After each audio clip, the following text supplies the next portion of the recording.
Hello. Chag Pesach Kasher V'Sameach, a happy and healthy Passover. I'm Rabbi Adair Drucker and I'm joining you from Bethesda, Maryland. So we've just recited the blessing over the first cup of wine, and we washed our hands and we dipped the karpas, the string vegetable, into salt water, and now it's the moment for Yahatz, where we break the middle matzah, and really where our matzah makes its first debut at the Passover Seder table. So we have 3 matzot sitting on a plate covered by a napkin or a matzah cover, and there's a significant symbol to each of these matzot. So let's start with the top matzah. The top matzah we're going to use for our blessing over bread later on in the meal. We'll recite Hamotzi Lechem Min Haaretz. The bottom matzah is the matzah for the Hillel sandwich, korech, which appropriately my friend and colleague Rabbi Hillel Skolnick will be sharing with us later on in the Seder.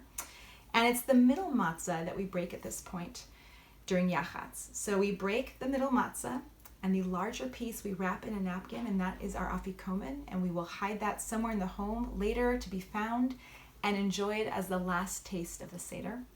And the smaller portion of the middle matzah will be eaten with the top matzah when we begin our meal later tonight. So let's take a little step back for a moment. The Pesach story, the Passover story, begins in a broken world with slavery and oppression, and we travel to freedom and spaciousness. And in Hebrew, Egypt is called Mitzrayim, which is connected to the Hebrew word tza'al for narrow. So we are journeying from oppression to freedom, from darkness to light, or from brokenness to wholeness. And all of this is what it means to be human. We know nothing is perfect, and that at some point or another in our lives, each of us experiences this narrowness or this brokenness or this darkness in so many different ways. Perhaps this manifests emotionally or physically or mentally or spiritually for each of us. And so the sound of the breaking of the matzah during Yahatz, it reminds us of these fractured moments that all of us share, no matter who we are and where we live. And when we find that broken half, the afikomen, during the Seder, we are reminded that there is light at the end of the tunnel. It's like this bookend moment now, Yahatz, when we break that matzah and we have that brokenness, and then at the end of the Seder, we eat that other piece of that broken matzah, the afikomen, and that bookends the brokenness and the wholeness. And together, that's really part of the human existence. And on this night of this year, which is different from all other years, not just all other nights, as we practice social distancing during this pandemic, many of us may find ourselves at the Seder table, perhaps alone or with a few family members or roommates. And it's in this moment of Yahatz where actually this year we may feel this moment of brokenness and wholeness, that it's incredibly palpable for us on numerous levels.